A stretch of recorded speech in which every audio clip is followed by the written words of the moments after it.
அவருக்கு எந்த அளவுக்கு படத்துக்கும் படைப்புக்கும் வித்தியாசம் இல்லாதவர் அப்படின்னா, இப்போ அவர்கிட்ட நீங்க கடன் கேட்குறீங்கன்னா, இருந்தா குடுத்துருவாரு. இல்லன்னா கூட என்கிட்ட வாங்கி குடுத்துருவாரு.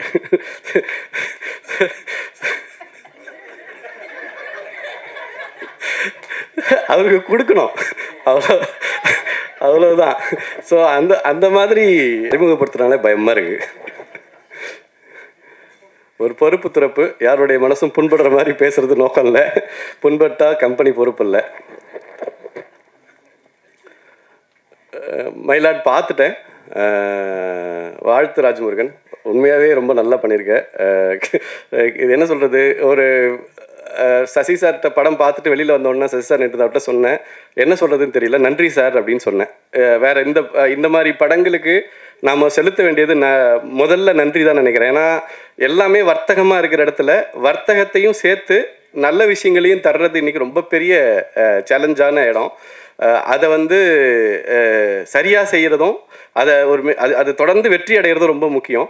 ஸோ அந்த வரிசையில் கிட்டத்தட்ட இங்கே முன் வரிசையில் உட்காந்துருக்கிற எல்லா இயக்குநர்களுமே அந்த விஷயத்தை எந்த நெருக்கடிக்கு நடுவுலையும் தன் சாயம் போகாமல் செய்யக்கூடிய படைப்பை தரக்கூடியவர்களாக இருக்காங்க. அந்த வகையில் ராஜமுருகன் எனக்கெல்லாம் முன்னோடி. பத்திரிகையிலையும் சரி அல்லது படம் எடுக்க வரதுலையும் சரி, என்ன மாதிரி கதைகள் சொல்லணும், எப்படி சொல்லணுன்ற இந்த விஷயங்களில் எந்த இடத்துலையும் நெருக்கடிகளோட போய் தொலைஞ்சு போயிடக்கூடாது அப்படிங்கிறது, இது எல்லாத்துக்குமே ராஜமுருகன் பல வகையில் முன்னோடி. அந்த மாதிரியான விஷயம்தான். ராஜமுருகன் எந்த அளவுக்கு படத்துக்கும் படைப்புக்கும் வித்தியாசம் இல்லாதவர் அப்படின்னா, இப்போ அவர்கிட்ட நீங்கள் கடன் கேட்குறீங்கன்னா, இருந்தால் கொடுத்துருவாரு. இல்லைன்னா கூட என்கிட்ட வாங்கி கொடுத்துருவாரு.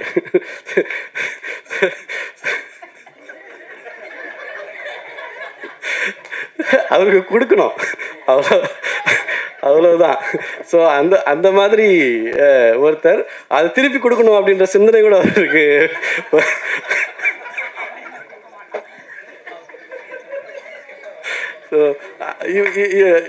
ஒரு படைப்புல அப்படியே இது எதிரொலிக்கும். எந்த இடத்துலையுமே இது மிஸ் ஆகாது. எளிய மனிதர்களை குறித்து எப்பொழுதும் யோசிக்கிற, ரொம்ப தேவை உள்ளவர்களை நோக்கி எப்போதும் கரணிட்டுக்கிற, தன்னுடைய ஒவ்வொரு எழுத்தையும் அதற்காக செலவு பண்ணணும்னு நினைக்கிற மிக மிக முக்கியமான ஒரு சிந்தனையாளன் ராஜமுருகன்.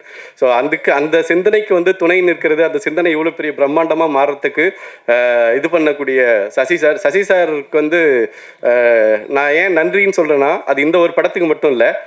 இப்போ இந்த சூழலில் ஒரு ஹீரோ முஸ்லீம் கேரக்டர் பண்ணுறது இட் இஸ் நாட் ஈஸி.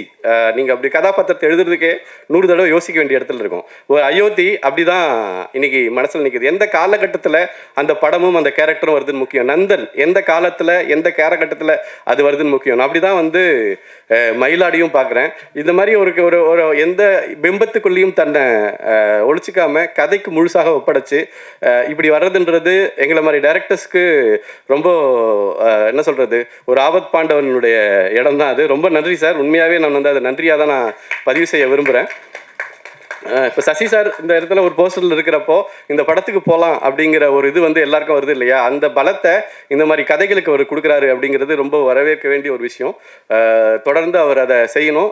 அந்த வெற்றியை நம்ம அவருக்கு திரும்ப தரணும். நம்ம இந்த மாதிரி செய்கிறதுக்கு இது ரெண்டுமே ஒரு மியூச்சுவலான விஷயம் அப்படின்னு எனக்கு தோணுது. அதே மாதிரி குரு சோமசுந்தரம் சொன்ன இதை நான் வழிமொழிகிறேன். சைத்ரா நம்ம தவற விடக்கூடாத ஒரு நடிகை. ரொம்ப ரொம்ப அற்புதமாக பண்ணியிருக்காங்க.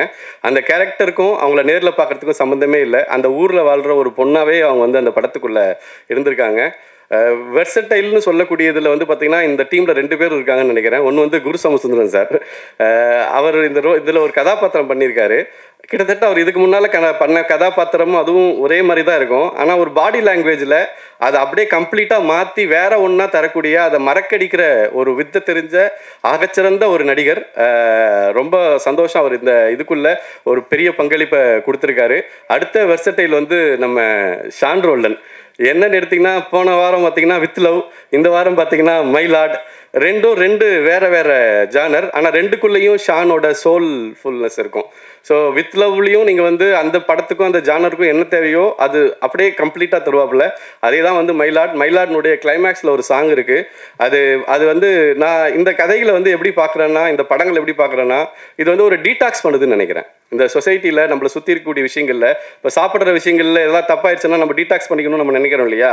இங்கே உட்காந்துருக்கிற முதல் வரிசையில் உட்காந்துருக்கக்கூடிய எல்லா படைப்பாளிகளுமே வந்து எங்கேயோ ஒரு இடத்துல ஏதோ ஒரு இடத்துல சுற்றி நடக்கக்கூடிய இந்த விஷயங்களை டீடாக்ஸ் பண்ணுற மாதிரி தான் வந்து அதை செய்கிறாங்க. அது ரொம்ப ஈஸியாக செய்யலை, ரொம்ப மெனக்கெட்டு செய்கிறாங்க.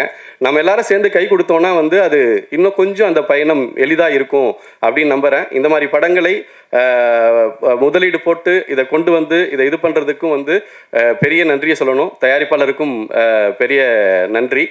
ரொம்ப நேரம் எடுத்துக்க விரும்பலை. இது கிட்டத்தட்ட நமக்கு நாமே திட்ட மாதிரி இங்கே வந்திருக்கக்கூடிய எல்லா இயக்குநர்களும் நம்ம கதைகளை நம்மளே வந்து முன்னால் நின்று பேசணும் அப்படின்றதுக்காக வந்திருக்காங்க. ஸோ அந்த வகையில் ராஜமுருகன் சார்பாகவும் சேர்த்து ஒவ்வொருத்தருக்கும் நன்றி சொல்லிக்கிறேன்.